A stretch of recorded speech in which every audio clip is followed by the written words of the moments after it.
Hello and welcome back to the channel. I'm Judy, the Armchair Traveler, and today we're going to dip our toes into Alsace, a corner of France with a personality all its own, which was folded rather reluctantly on their part into the Grand Est region in 2016. When I first explored here, I was struck by its unique mix of French and German influence, traditions, architecture, and culture you won't really find anyplace else in Strasbourg, which is our first stop, has survived centuries of conflict, from the Franco-Prussian Wars to the German annexations in both World War II and the return to France. It was heavily bombed in 1944, but its historic center has been meticulously rebuilt. Memorials spread all over the city.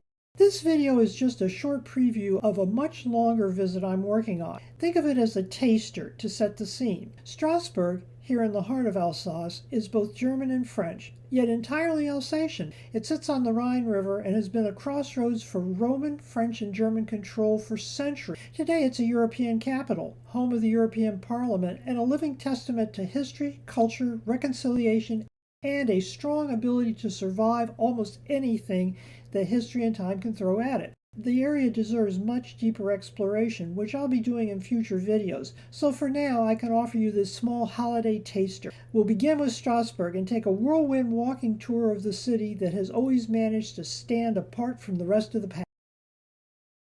Alsace is as fascinating as it is beautiful. Today the area is part of what's called the Grand Est region of France. That region was created in 2016 by merging Alsace with Lorraine and Champagne-Ardenne. From everything I've read since, that administrative reform was not well received or accepted. Alsace has its own story, its own language, and would probably prefer to stand alone. It sits along the Rhine River, right on the border with Germany, and has been the crossroads of French and German influence for centuries. It's also changed hands plenty of times. It was part of the Holy Roman Empire, then France, later Germany, and back to France after the World Wars. Each period left a mark. Half-timbered houses, cobblestone streets, hearty cuisine, and even the local dialect, Alsatian, of which I could not understand one word, which blends German roots with centuries of French influence and grammar. Lorraine shares some of the mixed heritage, while Champagne-Ardenne is mostly French-speaking, but all three regions carry a legacy of trade, conflict, and cultural exchange. In Alsace, you'll see this everywhere. Festivals, food, and architecture tell the story of an area that has been both French and German, yet it seems to remain unmistakably its own. Walking through Strasbourg, you'll see not just charming streets, you're stepping into living history. There are street signs in multiple languages, including French, German, Alsatian, and sometimes even English. And as a tourist, you'll meet up with people on the streets, and especially in the hospitality business, who are adept in all of these languages. Here, the past is tangible, from medieval streets to centuries-old traditions, shaped by a unique position as a borderland, a meeting point of cultures, and a place that has always been proudly individual and itself.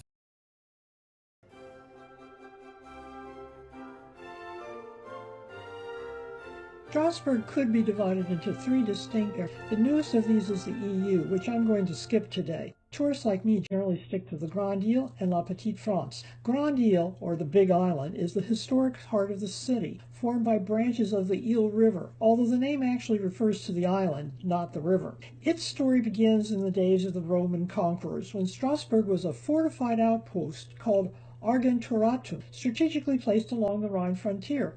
By the Middle Ages, the island had become a thriving commercial hub. Bridges linked its markets, craftsmen filled its narrow streets, and powerful guilds helped shape a wealthy, self-governing, free city. Over the centuries, the Grande Ile grew into a dense, walkable maze of half-timbered houses, canals, and marketplaces, anchored by the crown jewel, the Cathedral of Notre Dame, begun in the 12th century and including one of the tallest spires in Europe. The surrounding squares, churches, and the Palais Rohan later added layers of Renaissance and classical architecture, reflecting Strasbourg's shifting place between French and German control. Today, the Grande Ile is a UNESCO World Heritage Site, the first entire city center in France to receive that honor, and recognized for its remarkably preserved urban fabric and blend of architectural styles. It remains the cultural and historical core of Strasbourg, compact, atmospheric, and best explored on foot if you can, just as it has been for 1,000 years. Unfortunately, tourists like me aren't always able to hoof it. I ended up exploring Strasbourg on a mini train. Thankfully, it was there because it was cold and rainy, and I was walking around with pneumonia that would eventually land me in the hospital. Even sick as I was, however, I didn't want to miss the charm of the city. Streets, canals, and half-timbered houses on the Grand Ile made every stop worth the effort.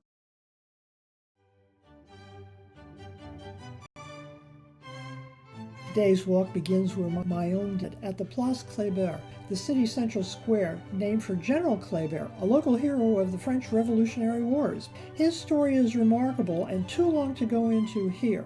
He was educated in architecture and military science. He fought in Egypt under Napoleon, and after Napoleon skedaddled from Egypt, he was assassinated there. His body was eventually returned and buried here. The square is a hub for locals and tourists alike, surrounded by cafes, historic buildings, and even department stores.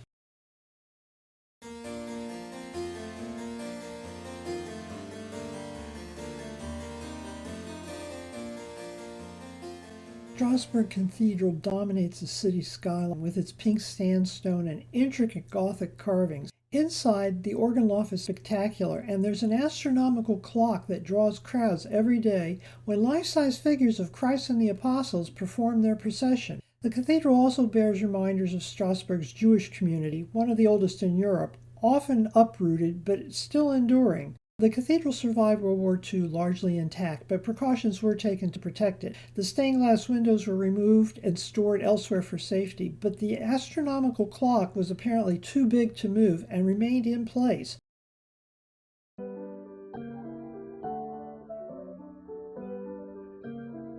Near the cathedral is the Place Gutenberg, named for the inventor of movable type, who lived in Strasbourg for a decade. Across the square from the cathedral is the Maison Kammerzell, one of the city's most beautiful medieval buildings. Its ornate upper floors now house a restaurant offering a taste of local cuisine, things like choucroute garni, a mound of mild sauerkraut with assorted pork cuts and potatoes. It's a must-try while you're here in the city, although possibly not at this restaurant, which is quite pricey. La Petite France district is like stepping into a fairy tale. Cobblestone streets, winding canals, and rows of half-timbered houses leaning toward the water. But its charm hides a rich and rather colorful history. This area was once the working heart of the city, home to tanners, millers, and fishermen, whose trade shaped both the architecture and the rhythm of daily life. The name sounds charming, and it is, but under the charm is something grittier. It refers to the French disease, as it was called, syphilis, because a hospice here once specialized in treating patients suffering from the disease back in the 16th century. The name today evokes something far more picturesque and charming than its original medical association. Across the canals, you can see the Pont Couvert, four massive towers connected by covered bridges, which once formed a crucial part of Strasbourg's military defenses. Not far from there is the Vauban Barrage, a striking pink sandstone dam and bridge designed by Sébastien Leprestre de Vauban, a military engineer whose genius helped France fortify its cities in the 17th century. Walking through La Petite France today, it's easy to forget that this area was once bustling with smelly and polluting industry and was shaped by strategy, trade, and the realities of defense. Every building, every bridge, every canal has a story of a city at the crossroads of culture, commerce, and history.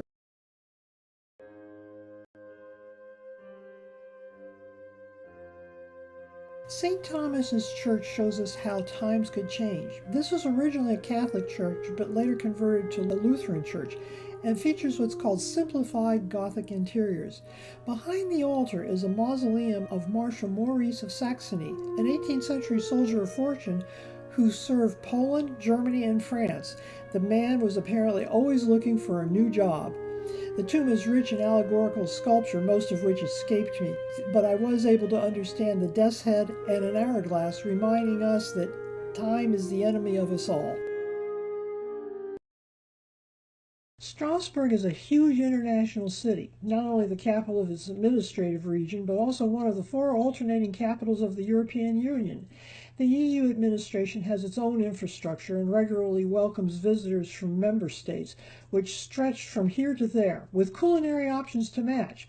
But the heart of cooking here remains Alsatian, which reflects a mix of influences. One of Alsace's gifts to French cuisine are its brasseries. Originally tied to breweries, which serve hearty meals along with local beer. The same kind of meals can be found all over France since there have been regular floods of local people out of the region.